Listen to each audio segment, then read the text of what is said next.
안녕하십니까, 이주천TV입니다. 자, 오늘 이 시간에는 민중운동의 이데올로기와 전술이라는 주제를 가지고 두 번을 거쳐서 말씀을 드리겠습니다. 사실 그 대학생과 지식인들 가운데서 이른바 이제 민중운동의 이데올로기에 사로잡혀 있는 이들이 70년대, 80년대, 90년대 굉장히 과거에 늘어났던 것이 현실입니다. 그래서 우리 사회를 민중운동의 시각에서 해석한다든가 우리들의 현실을 민중운동의 논리에 따라 판단하려고 해결하려 했던 젊은이들이 적지 않았습니다.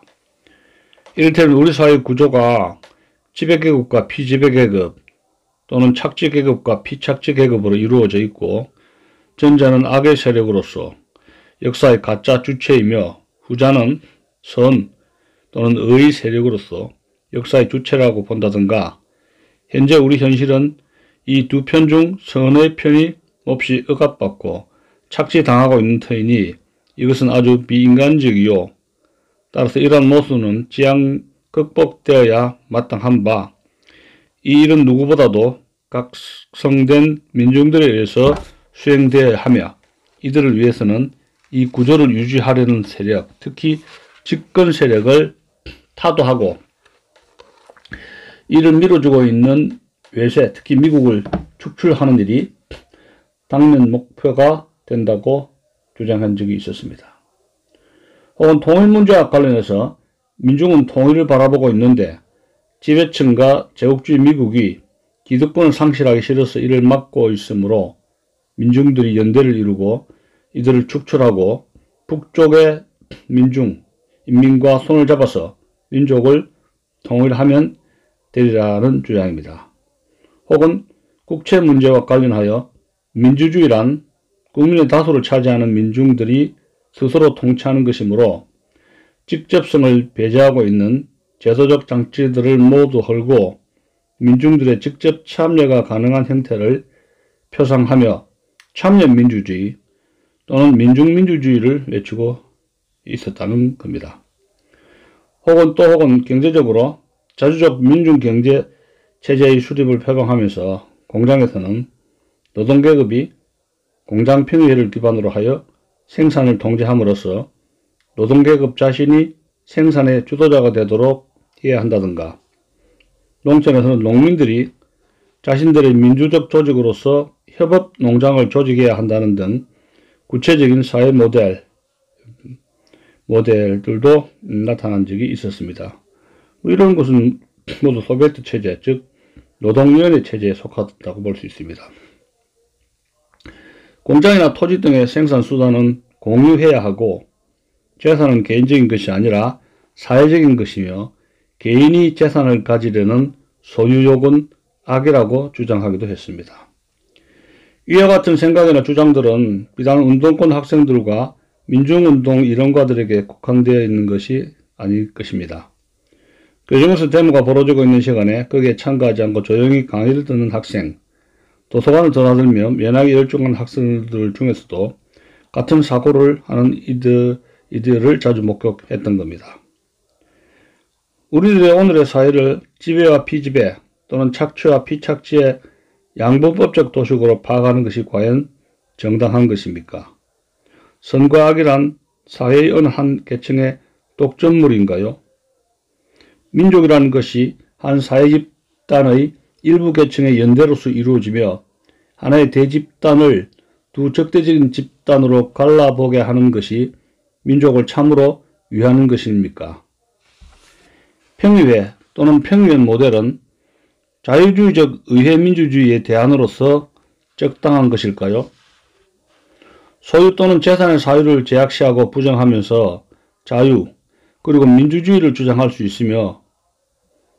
있다고 할 때 그런 민주주의 정체는 과연 무엇입니까? 민중운동 이데올로기가 추구하는 젊은이들의 마음을 사로잡고 있는 현상을 목격하면서 이런 의문이 생긴 때가 한두 번이 아니었습니다. 그리고 이처럼 문제가 되고 비판의 여지가 있어 보였던 이데올로기 운동이 쉽사리 파급되었던 까닭은 무엇이며 이 운동은 어떠한 전술로서 이와 같은 효과를 보고 있는 것일까 하는 의문도 이어지게 됩니다. 그래서 우리는 이와 같은 문제를 놓고 함께 생각하고 토론해 볼 필요가 있을 것입니다.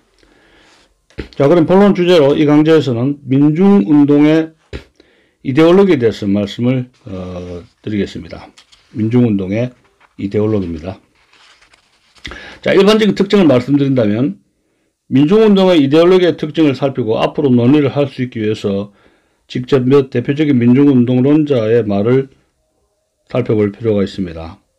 과거 우리 사회에서 민중운동은 정치운동과 문화운동 두 가지 전개 방식으로 진행되었는 바, 여기서는 문화운동에 종사했던 사람들의 발언을 청취해 보기로 하겠습니다. 민중사회학자 H씨는 사회구조를 이렇게 이야기를 합니다. 사회구조를 어떻게 보느냐 하면 지배구조와 비지배구조로 이분하고 통치수단과 생산수단 그리고 명예로부터 소외된 집단을 피지배 계급으로 규정하고 이를 민중이라 불렀던 겁니다. 민중은 자의식의 소유 여부에 따라 즉자적 민중과 대자적 민중으로 가름되고 대자적 민중은 다시 깨달음의 깊이에 따라 자의식의 민중, 비판적 민중, 행동하는 민중 3단계로 구분되며 행동을 하되 종교적 신앙과 확신을 가지고 순교하는 마음으로 지배 질서에 도전하는 민중이 목적지향적 민중이라고 하여 가장 성숙하고 바람직한 민중이라고 값을 매겼던 것입니다. 이렇게 주장한 인물이 누구냐 하면은 한한상 씨죠. 자, 민중운동을 버림받은 바닥 인간들의 자기 해방을 돕는 운동이라고 정의하는 민중신학자 서남동의 경우도 사고의 관점에 차이가 없습니다. 서남동은 이 사회 모순된 구조 때문에 소외가 되고 억압되고 인간 울타리 밖에 살게 되고 그런 집단까지를 다 합해가지고 민중이라고 하며 이들이 새 역사의 주인이 되고 새 역사를 열고 고난받는 메시아라고 하는 겁니다. 그리하여 한 발짝씩 민중이 주인되는 역사를 개척해 나가야 한다는 것이었습니다. 서남동 씨가 한국민주론 책에서 민중 씨앗은 누구인가 그 책에서 발표를 했죠. 또 민중교육학자 김성재 씨는 지배와 피지배, 압박과 피압박 등의 이분법적 노숙 구조를 극복하고 새 역사, 새 사회, 새 인간 창조의 주체로서의 역사적 과제를 역설하면서 이 과제를 수행해야 할 부분이 민중이라고 역설했습니다. 그 논문 민중교육의 한 방법론 연구에서 그런 말을 했습니다. 민중문학가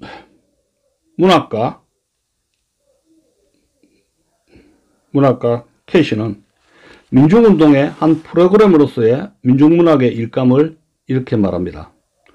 민중이 주인된 사상을 향한 최대 변혁 과정상 민중과 더불어 진행시켜야 할 문화혁명을 제3세계적 입장, 특히 분단을 안고 있는 한반도의 특수성을 감안하면서 방향 잡는 데 있어 지식인 문학운동 집단으로서 할 일에 대한 실천적 논의와 공동창작의 병행시로 남북 분단을 극복하고 민족 통일을 이루기 위해 전향적 저항민중상의 창조 등입니다. 민중문학 일감에서 이렇게 말을 했습니다. 궁극적인 사회 발전의 모습은 인간의 억압과 착취의 구조가 배제된 사회라고 표상하는 여성민중교육론자 이현숙 씨는 다음과 같이 말하고 있습니다. 민중교육에 관한 소론이라는 글에서 이런 말합니다. 민중에게 가로놓인 객관적이고 주체적인 모순들을 극복하게 하기 위하여 민중교육은 있어야 하는 것이다. 따라서 민중교육은 궁극적으로 민중이 주체가 되는 사회발전을 목표로 하는 것이며 그것은 교육의 발전이기도 한 것이다. 그런 주장했습니다. 또 민중은 일정한 사회로부터 지배받고 억압받으며 착취의 대상이면서 직접 생산에 종사하는 사람을 일컬으며, 자본주의 사회체제 하에서는 노동자를 중심으로 하며 여기에 농민, 중소상공인들이 포함되고, 식민지 하에서는 진보적 지식인을 중심으로 하는 부르주아 일부를 포함시킬 수가 있다. 그렇게 언급했습니다. 이윤숙 씨. 1985년판 민중교육에 관한 소론에서 그런 말을 했습니다. 민중사회학, 민중신학, 민중교육학, 민중문학, 그리고 여성 민중교육운동가 각 한 사람씩 발언을 직접 인용해 보았습니다. 이를 통해 민중운동 이데올로기의 일반적인 특징을 우리는 우선 감지할 수가 있었습니다. 우선 우리 사회의 계층 구조를 양적대주의적인 계급구조로 파악하고 있고, 현존 질서를 모두 극복되어야 할 대상으로 보고 있으며, 우리들의 사회에 대한 증오와 역사에 대한 한이 배어 있고, 학문을 모두 체제의 극복이라는 정치적 목적에 봉사하는 수단으로 여기며, 모두가 유토피아적인 대항사회를 표상하고 있음을 알 수 있게 되었습니다. 게다가 자신들이 가하는 비판이나 내리는 단죄에 대한 다른 사람들이 모두 찬동해야 한다는 독선적인 요구, 이른바 새 역사, 새 사회 질서에 대해서는 자신들만이 정통해 있다는 교만, 그리고 정치적 판단 능력이나 태도가 채 형성되어 있지도 않은 청년들에게 자신들의 이데올로기를 심어주려고 하는 전체주의와 같은 그러한 심리 상태가 숨어 있는 것입니다. 한 사회 계층 구조를 두 절대주의적인 계급으로 규정하는 것이 과연 타당한 것입니까? 그것은 우리 현실을 파악하는 데 너무 추상적인 모델에 불과합니다. 사회 계급들이란 이런 모델이 가정하고 있듯이 그렇게 방수 처리가 되듯 서로 분리되어 있는 것이 결코 아닙니다. 계급들 간에는 항시 실질적인 인적, 물적, 이념적 교환이 존재해 왔습니다. 또 계급들은 내부적으로는 수없이 풍부한 분화와 대립과 갈등이 있고, 또 이로써 특징 지어집니다. 마르크스와 그의 후예들이 가정하듯이 그렇게 통돌처럼 독자적인 단위들이 아닌 것입니다. 그러므로 선 또는 악은 어느 한 계급 내지 한 계층의 독점물이 결코 될 수는 없는 것입니다. 어느 한쪽이 상대적으로 불이익을 당한다고 해서 다른 일방을 타도하는 것이 정당화될 수 있을 만큼 의로울 수 있는 계급 같은 것은 결코 역사상 존재하지 않는 것입니다. 다음으로 한 민족 집단을 이와 같이 이분법적 모순 구조로 가름한다든가 저항정서를 일깨운다든가 하는 것이 민족을 과연 위하는 일이겠습니까? 민족이란 언어, 역사, 땅과 같은 객관적 성립 요건도 중요하나 보다 본질적으로 그것은 그 구성원들에게 있어서 우리 의식이 형성되어 함께 주권을 유지해 나가려는 집단을 일컬음이지 어느 한 계급이나 계층끼리의 연대의식을 필요로 하는 것이 결코 아닌 것입니다. 계급적 연대의식은 민족적 연대의식 앞에서 그야말로 자기 부정을 해야 하는 것이며 그래야만 그 민족은 살아남을 수가 있는 것입니다. 종교적 신앙과 확신을 가지고 순교하는 마음으로 체제에 도전하는 민중이 가장 성숙하고 바람직한 민중일 것일까요? 과연 그렇습니까? 우리 사회에 있어서 지배 질서라든가 체제는 무엇이었겠습니까?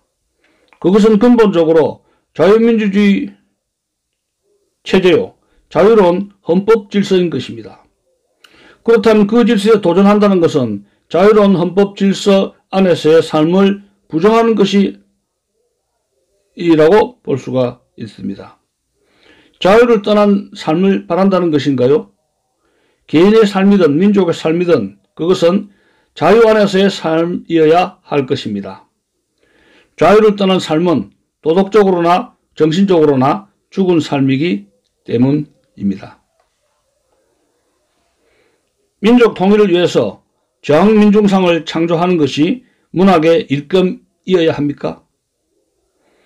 민중이 헌법질서와의 동일시를 거부하고 그에 대해 저항정서를 분출하고 드디어는 자유의 구조를 타파해야 남북한 통일이 될 수 있는 것입니까?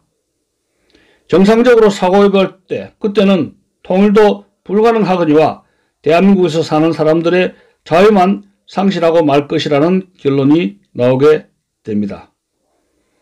유화한 불확실한 통일을 위하여 자유로운 나라에서 사는 주민들의 자유를 희생하는 것은 사회윤리적으로 허용될 수 없을 것입니다. 그리고 또 하나 덧붙여지는 것이 있습니다. 자유로운 국가를 상실할 경우 민족은 점차 민족으로서의 본질을 상실하게 된다는 점에 있습니다.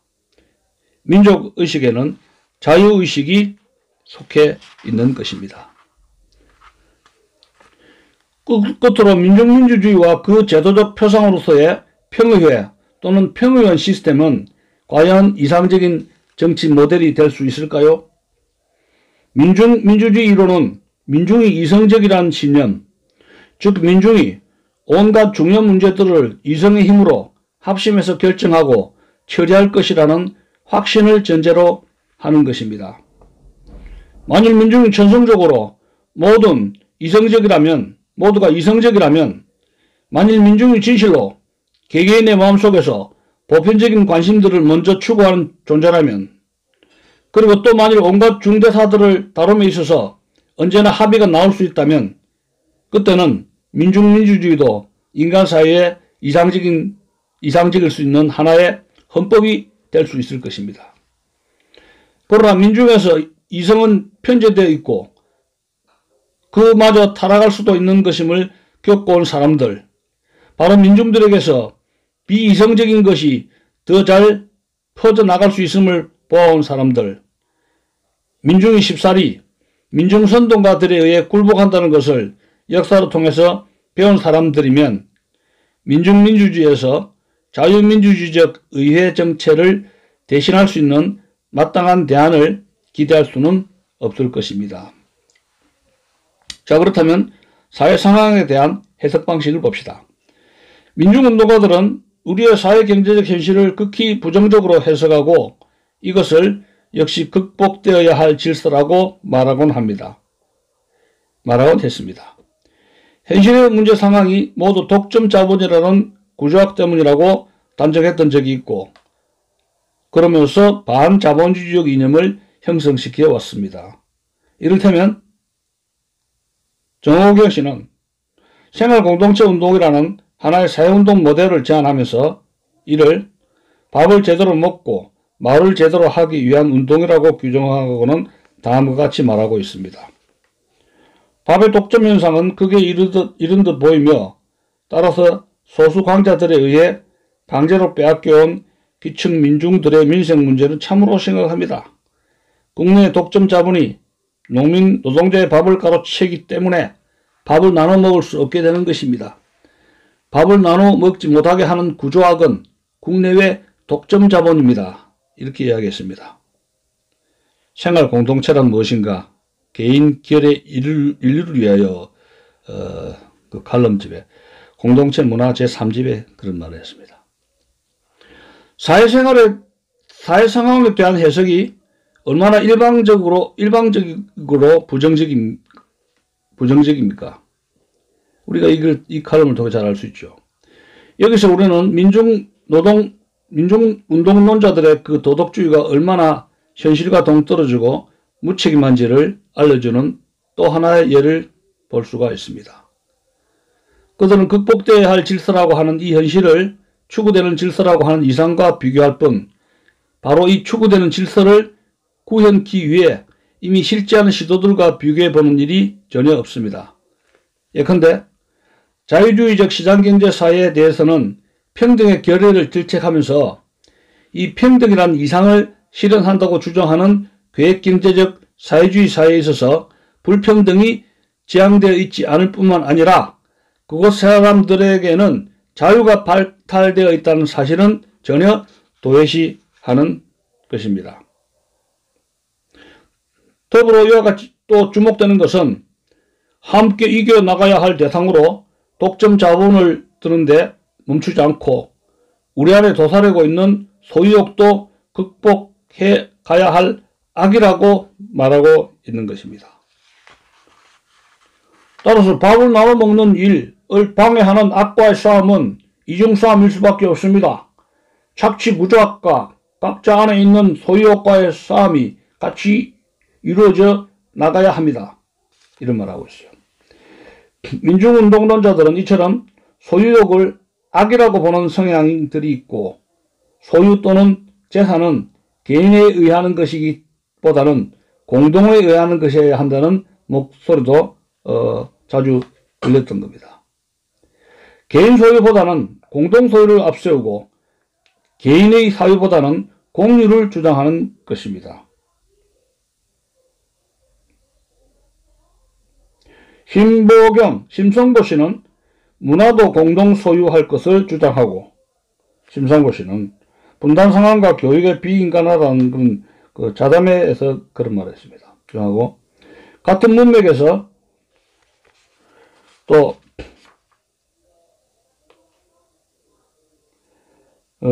K씨는 교육의 공개념을 제안한다고 했습니다. 전국 대학교 수단 명의의 어느 시국 선언문에서는 이런 말합니다. 재산 자체가 사회적 재산이라는 입장까지 표명된 적이 있다. 이것이 모두 자본주의의 가치는 극복되어야 한다는 의사표명과 맥락이 지워지는 현상이라 보아서 주목된 바가 있는 것입니다. 이 소유욕과 재산을 가지려는 그런 소유욕을 없애자 하는 민중운동론자들의 주장이라는 것이 얼마나 허망한지를 지적하고 있습니다. 자, 셋째로 사적 소유와 자유 문제를 언급하고 싶습니다. 여기서 참고로 소유 또는 재산이 자유와 어떤 연관이 있으며 민주주의를 위하여 여한 의미를 지니는지 한번 따져보기로 하겠습니다. 이것은 자유민주주의의 보다 본질적인 차원을 더듬어 보는 일이 되기도 하기 때문입니다. 동시에 사유재산이나 시장경제의 원리를 배격하고서 민주주의를 주장하는 일이 가능한지, 가능하다고 강변한다면 그것은 자유민주주의하고는 다른 무엇일 수밖에 없는 것이 아닌지를 확인하는 일이 되기도 할 것입니다. 사유재산은 하나의 기본권으로서 우리나라의 경우 이것은 헌법적으로 보장되어 있습니다. 헌법 제13조 제23조. 재산은 자유 안에서 정당성 인정의 근거를 발견합니다. 이 점은 공법 학설에는 일반적으로 인정되고 있습니다.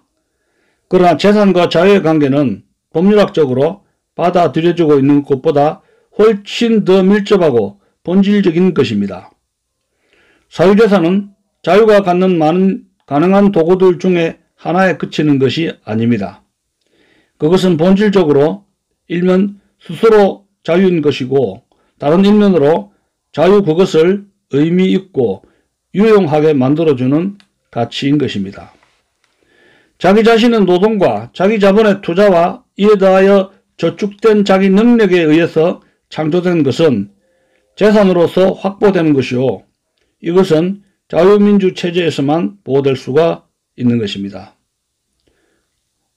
라이스너와 같은 학자는 궁극적으로 볼 때 사유재산은 의미 있는 자유활동의 결과라기보다는 그 자체로서 아주 본질적으로 저장된 자유라고 주장하고 있습니다. 소유와 자유와의 관계는 전자가 실제적으로 후자의 중요한 목표, 곧 참된 의미 부여의 도구라는 사실로서 한층 더 밀접해집니다. 전혀 소유를 가져올 수 없는 자유는 본질적으로 무용하고 소유를 가져올 수 없는 자유는 자유가 아니라는 것이죠. 본질적으로 무용하고 많은 국민들의 눈에서 정당성을 상실하게 됩니다. 자유라는 것이 소유권이 없다면 그 자유는 정당성이 없다는 겁니다. 이 점에 있어서는 마르크스주의자도 분명히 같은 의견입니다. 그러나 자유민주주의는 그 자유 속에서 실현되었거나 분배된 재산을 보기보다 자유를 1차적으로 소유의 희망으로 파악하는 데 반하여 마르크스주의는 현실적인 분배된 재산을 유효한 자유로서 인정합니다. 이 점에서 의회주의적 표상과 마르크스주의적 표상은 차이가 있습니다. 그러나 두 이데올로기도 이 한 점에서는 일치를 보인다고 할 것인 바, 그것은 재산에 이르는 길을 전혀 발견할 수 없는 자유는 그 가장 중요한 의미를 놓친다고 보는 점에서 일치한다는 겁니다. 소유 또는 재산은 스스로 자유이고 또한 자유의 제1의 목표가 됩니다. 그러므로 소유 또는 재산의 사유를 부정하는 것은 이른바 자유민주주의의 토대를 직접 거부하는 일이 될 것입니다. 만일 사유재산이 인정되지 않거나 심의 제한을 받게 되면 자유민주주의는 본질적으로 쓸모없이 될 수가 있습니다. 사유재산을 획득하고 상속시킬 수 있는 자유의 가능성이 만약 탈취되거나 지나치게 삭감된다면 사람들의 자유에 대한 관심은 원천적으로 파괴될 것입니다.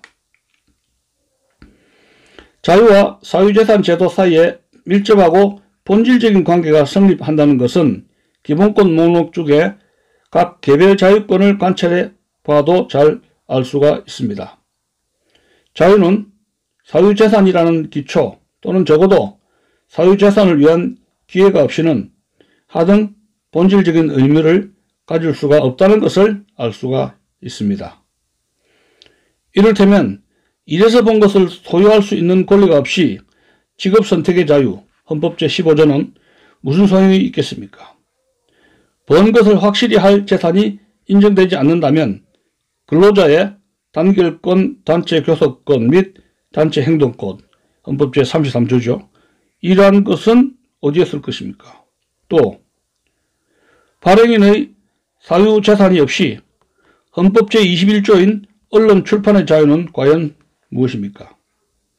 혹은 헌법 제22조 저작자 발명가와 예술가의 권리는 왜 법률로서 보호해야 하는 것입니까? 자유민주주의, 그것은 자유의 공간에 의하여 본질적으로 정당성 인정의 근거를 얻게 됩니다. 그리고 자유민주주의에 있어서 자유의 최초의 그리고 가장 중요한 유익성은 자유로운 재산일 것입니다. 이에 대해 의심이란 있을 수 없습니다. 국민의 성숙이란 것도 1차적으로 그의 재산을 다스릴 수 있는 능력을 말하는 것입니다. 자고로 성숙이란 맨 먼저 재산을 관리하고 처리하기 위한 권리였던 것입니다. 이런 까닭에 사유재산에 대한 거부나 공격이 시작되면 의회주의적 자유민주주의는 위험에 처하게 될 것입니다. 여기서 우리 사회 일반에 널리 퍼져고 있는 의견을 결코 무시할 수는 없죠. 우리에게 있어서 민주주의는 늘 바로 이 소유, 사유재산 문제 때문에 위협받아 왔지 않았나 하는 아직도 떨쳐버리기 어려운 해이가 있음도 사실입니다. 특히 큰 소유, 다량의 재산에게서 국민들은 비민주주의적인 무엇을 보아왔습니다. 큰 재산이 정치적 영향을 행사해서 공동체의 정치를 규정할 수 있다는 것입니다.